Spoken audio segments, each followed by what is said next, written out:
He told her the advertisement had said housekeeper, not nurse, and he wanted to make sure she understood the difference. She told him she understood it perfectly, and that in her experience, the two occupations shared more overlap than most men cared to admit. He looked at her for a long moment without expression. Then he said supper was her responsibility starting that evening, and he walked back into the forge before she'd finished taking in the yard.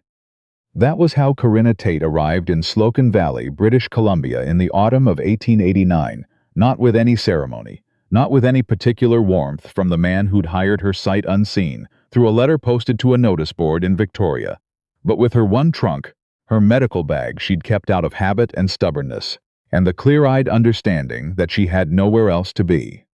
She'd left St. Joseph's 6 months earlier. The official reason, the one that went into the ledger, was resignation. The true reason was that the head physician, Dr. Hollister, had falsified the surgical notes on a patient who'd died on his table in February, changed the timing, changed the administered dosage, changed enough that the family would have no grounds for complaint. Corinna had seen the original notes. She'd reported what she'd seen to the hospital board. By April, Dr. Hollister was still employed, and Corinna Tate was not. She had cleaned out her locker and taken the morning ferry to the mainland and sat in a boarding house in New Westminster for 3 weeks wondering what to do next. The advertisement had been posted in 4 cities. Housekeeper and caretaker sought, it said. Remote situation. Suitable for practical woman of steady temperament. She had read it twice and written back. She was, whatever else had happened to her, practical. She was, at 30 years old, with nothing left to lose in Victoria, more than willing to be somewhere that was not there. The house at the edge of Slocum's main settlement was larger than she'd expected, and emptier than she could have prepared for. Not empty of furniture. There were chairs and a table, and a cook stove gone cold, curtains that had been good ones once, a parlor with 2 armchairs, set close to a fireplace that hadn't been used in weeks, but empty in the way of a place that has stopped believing in itself. The bones were good, the life was gone. She found 2 things in the kitchen that told her everything she needed to know before Emmett Drury said another word to her. The first was a woman's winter coat on the peg by the back door, thick gray wool, a small spray of dried heather still tucked into the buttonhole. Someone had put it there with care. No one had touched it since. The second was a child's drawing pinned to the kitchen wall beside the window, slightly crooked, done in wax crayon. 3 figures standing in front of a house, 2 tall and 1 small, the small one holding both hands of the tall ones. Underneath, in a child's careful letters, "Our family." Corinna set her bag down. She put on her apron. She started a fire in the cook stove and did not ask about either. Emmett Drury was a tall man, perhaps 40, with the kind of build that came from 20 years of working iron, wide through the shoulder, large-handed, careful in the way he moved through small spaces as if he'd learned not to trust them. He had dark eyes that assessed things quickly and then went somewhere else, and a jaw that hadn't been shaved in several days, and an expression that was not unkind so much as it was elsewhere, as though the part of him that engaged with people had moved to a different room some time ago and hadn't found its way back. He gave her a list the next morning: kitchen, laundry, the vegetable garden if she could salvage any of it before the first frost, the accounts if she had any head for figures. He set it as a column of facts, standing in the kitchen doorway without coming in. She read the list without comment. "The boy," she said. Something shifted in his face. What about him? He wasn't on the list. He doesn't need to be on the list. What does he need? Emmett looked at her with an expression she recognized. The look of a man who has been asked a question he's been avoiding for a very long time and has no answer that satisfies him. "He's quiet," he said. "He'll stay out of your way." She nodded. She let it stand. She met Remy that afternoon. He was 8 years old and slight, with his father's dark eyes and a watchfulness she recognized in another way. Not from hospitals, but from her own younger brother, years ago, after their father had come home from the mill with his hand broken in 3 places and everything had changed overnight. The particular alertness of a child who has learned that the world can shift without warning and has decided the safest thing is to see it coming. Remy did not speak. He watched her from the doorway of the parlor while she swept, and she was careful not to watch him back. She simply swept, and when she was done she said, without looking up, "There's bread on the table if you want some." She went to the kitchen, After a few minutes, she heard small feet on the floor behind her. He sat at the table and ate the bread in neat, precise bites. Watching her work, she talked. Not to him, or not pointedly to him, just about what she was doing. The garden, the frost she thought was coming in another week, the particular stubbornness of cast iron when it hadn't been seasoned properly. She talked the way her mother had taught her to talk around frightened animals. Not at them, just near them, letting the sound be ordinary. When he finished, he got up and put his plate in the basin. He looked at her once, directly, with those grave assessing eyes.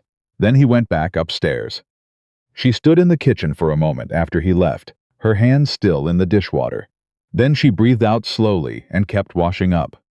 The first week was an education in what grief looks like when a man decides not to name it. Emmett was up before light and in the forge before she had the stove going. He came in for meals and returned to the forge or the yard, moving around the house as if it were a place he'd agreed to sleep in rather than a place he lived. He spoke when necessary. He did not make conversation. When she put a pot of soup on the table the third night, rich, with the last carrots from the garden, and a bit of salt pork she'd found at the bottom of the larder, he finished every drop of it and pushed back from the table without comment. She had been in enough quiet houses to know that was its own kind of acknowledgement. She did not push. She had learned young that forced conversation was worse than no conversation at all. What she did instead was work. The garden was an estate that told her no one had touched it with intention in at least a season. Not carelessness, she thought, running her hands through the overgrown beds, but something slower and more deliberate, the particular neglect of a person who has stopped making plans for next year. She replanted what could be saved before the frost took it. She repaired the back gate latch herself with tools from the shed. She went through the kitchen accounts, which were a modest disaster, unrecorded expenses, and at least one merchant in town overcharging quietly on salt and lamp oil. She drafted a letter to the merchant without saying anything to Emmett, then left it on the desk with a note. Thought you might want to send this. CT. The letter was gone the next morning. She did not ask if he'd sent it. It was Stu Bevins, who worked the bellows in the forge and had apparently been with Emmett for years, who told her the shape of what had happened. He was a rangy man in his 50s with an honest face and the unhurried manner of someone who'd decided long ago that the truth was easier to carry than anything else. He found her pulling weeds along the fence line one afternoon and stood watching for a moment before he spoke. Most women who come through here last about 3 weeks, he said. So I've been told, she said, without looking up. Catherine's been gone 2 years this March, he said it quietly, without preamble. Fever, a bad one, went fast. The boy was with her when she went. She straightened and looked at him. He was 6, Stu said. Hasn't said a word since the day she died. She held his gaze for a moment. What does Mr. Drury say about it? Stu looked toward the forge. Not much, he said. He says a lot of things when he's not talking. She understood what that meant. She went back to weeding.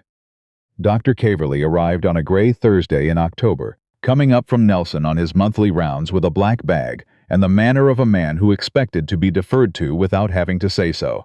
He was perhaps 55, with the kind of authority that comes from decades of being the only physician for 100 kilometers in any direction. He examined Remy in the parlor with Emmett standing in the doorway, efficiently and without unkindness, but in the manner of someone assessing an object rather than a person. Corinna watched from the kitchen doorway. Afterward, Dr. Caverly spoke to Emmett in low tones on the porch. She could not hear the words, but she could read the shape of the conversation. The doctor explaining something, Emmett going still in that way he had, the doctor producing a folded paper from his coat. Emmett came inside. He set the paper on the kitchen table without looking at her. His face was closed and careful. She picked it up. It was a referral form for the provincial asylum in New Westminster. The diagnosis line read, mental deficiency, congenital or acquired. She put the paper down and pressed both hands flat on the table. Then she looked at Emmett. He isn't deficient, she said. The doctor says. The doctor is wrong. He met her eyes, his jaw tightened. Miss Tate, with respect. I worked as a nursing sister at St. Joseph's Hospital for 6 years, she said evenly. I have assisted in hundreds of examinations. I have sat with children who cannot speak. I know the difference between a child who cannot understand the world and a child who has decided, for very good reason, that the world is not safe enough to speak into. Emmett was quiet. Remy arranges his books every morning in the same order, she said. He lines his boots beside his bed with the toes exactly even. He put his plate in the basin after eating without being asked on his first day here. He watches everything. He understands everything. She paused. He is not deficient, Mr. Drury. He is frightened, and he has been frightened for 2 years, and no one has yet found a way to make him feel safe enough to stop. Emmett looked at the referral form on the table. His hands at his sides were very still. If you sign that, she said quietly, I think you will regret it for the rest of your life. He said nothing. She could see him working through it, the doubt and the grief and the particular exhaustion of a man who has been managing the unmanageable alone for so long that he has stopped imagining other possibilities. Give me 3 months, she said. Let me write to a physician I trust in Victoria. If I'm wrong, I'll tell you I'm wrong. The kitchen was very quiet. Outside, she could hear the forge going. Write your letter, he said, and he walked back out. She wrote that night, 12 pages to Dr. Renaud in Victoria, describing Remy's history and behavior in clinical detail. She wrote clearly and without embellishment, because she had learned in 6 years of hospital work that precision was the only currency that physicians respected from women. Dr. Renaud's reply came 3 weeks later. Traumatic selective mutism, consistent with acute grief response in young children. Onset following witness death of primary caregiver. Not deficiency, not permanent. Requires patience, stability, and the gradual restoration of safety. He enclosed 3 pages of notes from a Montreal physician who specialized in childhood trauma. He wrote at the end, I believe you are correct, Corinna. Keep doing what you're doing. She brought the letter to Emmett in the evening. He read it at the desk, slowly twice. He set it down and looked at the lamp for a long moment. You were right, he said. About the diagnosis, she said. The harder part is what comes next. Which is showing him that the world doesn't only take things away. He looked at her. In the lamplight, with his face not carefully arranged into its usual controlled expression, he looked like a man who was tired in a way that sleep couldn't address. He was with her, Emmett said, when she died. I was in the forge. I didn't know until Stu came to get me. He stopped. His jaw worked once. He watched her. He was 6 years old, and he watched her. And when I got there, he was sitting on the floor beside her, and he hasn't said another word, and I don't know how to. He stopped again. She waited. Catherine always knew how to reach him, he said. She had a way of knowing what he needed before he could say it. His voice was steady, but barely. I don't have that. I never had that. She was the one who knew. She sounds like someone worth missing, Corinna said carefully. He looked at her. Something moved behind his eyes, old grief, acknowledged and present, not raw the way it would have been 2 years ago, but not gone either, not close to gone. I don't know how to stop, he said. You don't have to stop, she said. Missing someone doesn't work that way. It just changes eventually. You carry it differently. He looked at her for a long moment. Has it for you? She thought of the hospital, of standing in the boardroom while the director explained her termination in careful legal language, of the particular loneliness of being right and having it count for nothing.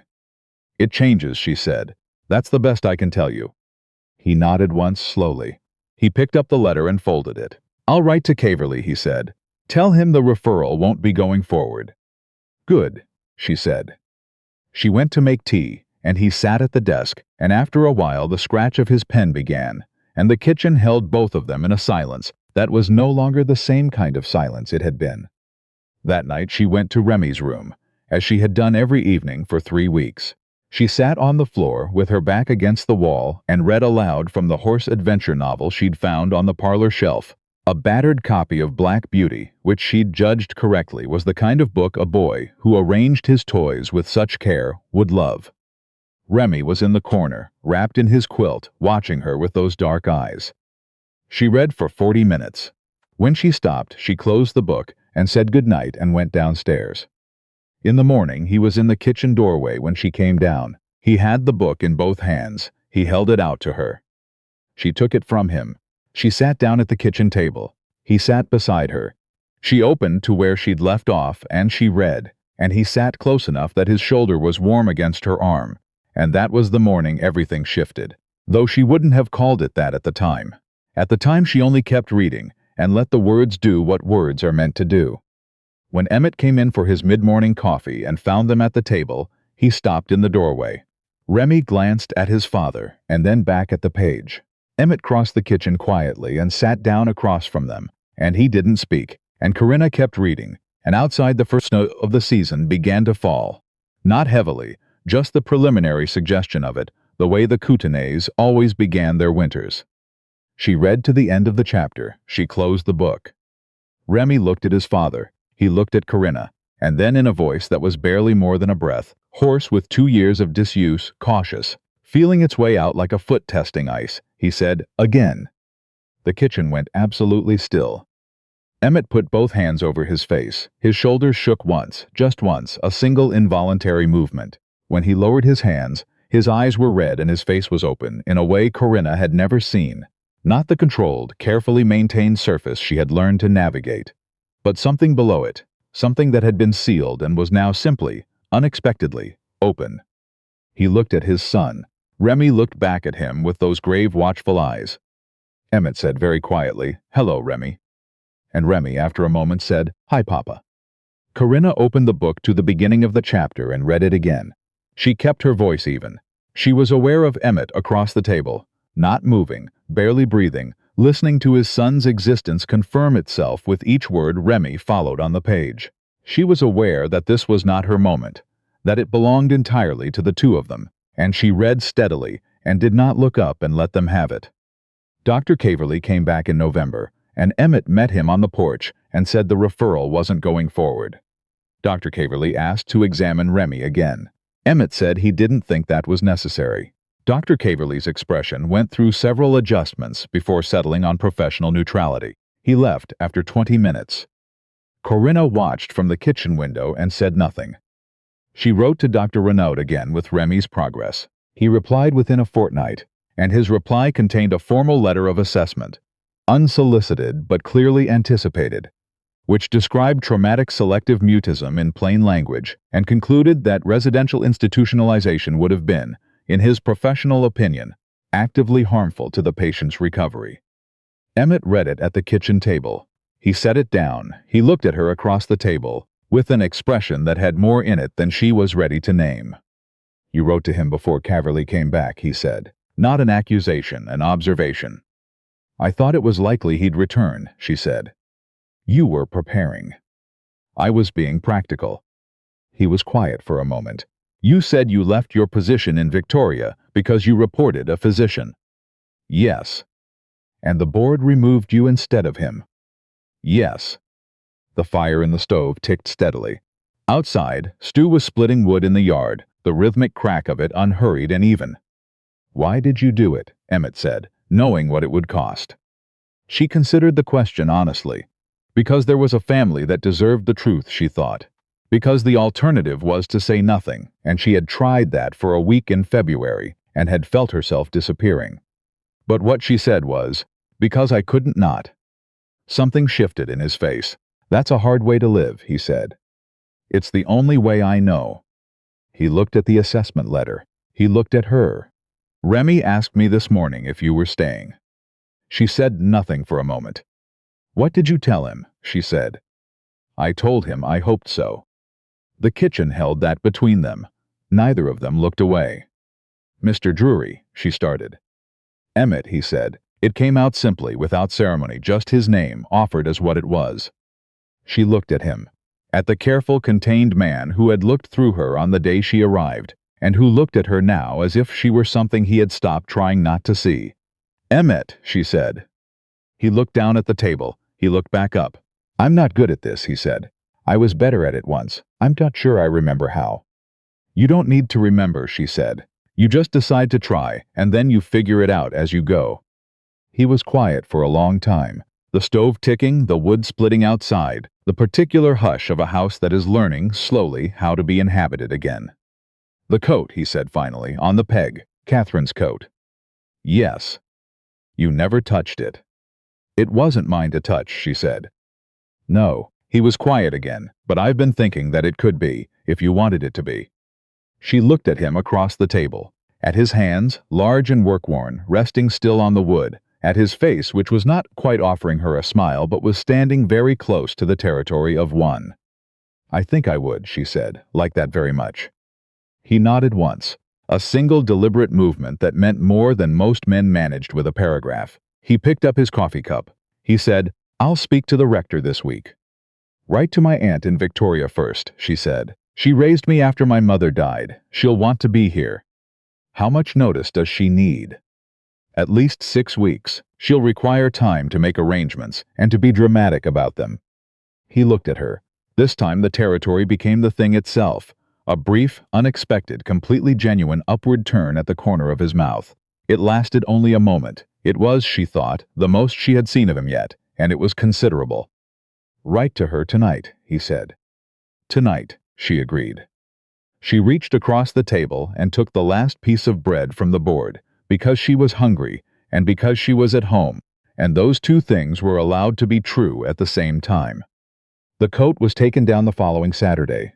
She and Remy washed it together in the basin, and she showed him how to press it on the board with a damp cloth over the wool, and he watched her hands with the same focused attention he gave everything.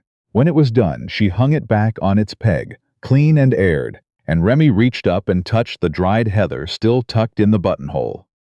"Mama liked flowers," he said. "I know," Corinna said. She had not known, but it seemed like exactly the right thing to know. The drawing stayed on the kitchen wall. She did not move it, and Emmett did not suggest that she should. Some things in a house are not in the way. They are the reason the house holds together. Emmett married her on a Saturday in March, with Stu standing up beside him and her Aunt Beatrice having arrived 4 days early from Victoria, and reorganized the larder within the first hour, and wept quietly through the entire ceremony, while maintaining that she was not weeping, merely experiencing some difficulty with the dry mountain air. Remy stood at Emmett's other side and held the ring with both hands, and the gravity of a child who understood this was a serious occasion, and had dressed himself accordingly. Hair dampened flat, best shirt buttoned to the throat. When it was over, and the small gathered company had eaten the cake Beatrice had produced from somewhere, and drunk the cider Stu had been quietly assembling in the cellar for weeks, Emmett and Corinna stood on the porch in the March cold, while Beatrice and Remy disputed the proper way to store the remaining cake inside. "Quiet," Emmett said, not commenting on the silence. "Just saying the word, the way you say a word when you are grateful for the thing it names." "Yes," Corinna said. He put his hand over hers where it rested on the porch rail. He did not say anything else. He didn't need to. She had learned, over these months, that Emmett Drury said most of what mattered in exactly this way: the weight of a hand, the steadiness of a presence, the simple fact of still being there. Inside, Remy said something to Beatrice that made her laugh out loud. A real laugh, surprised and unguarded, and the sound of it came through the window into the cold, clear mountain air, and Emmett's hand tightened once over hers. She had come to Slocum Valley because she had nowhere else to be. She had not come looking for this. She was not certain. Standing on the porch with the mountains going dark behind their ridge, and the lamplight warm in the window and her husband's hand over hers, that it mattered how she'd arrived. Only that she had, only that she'd stayed. That was the whole of it, and it was enough.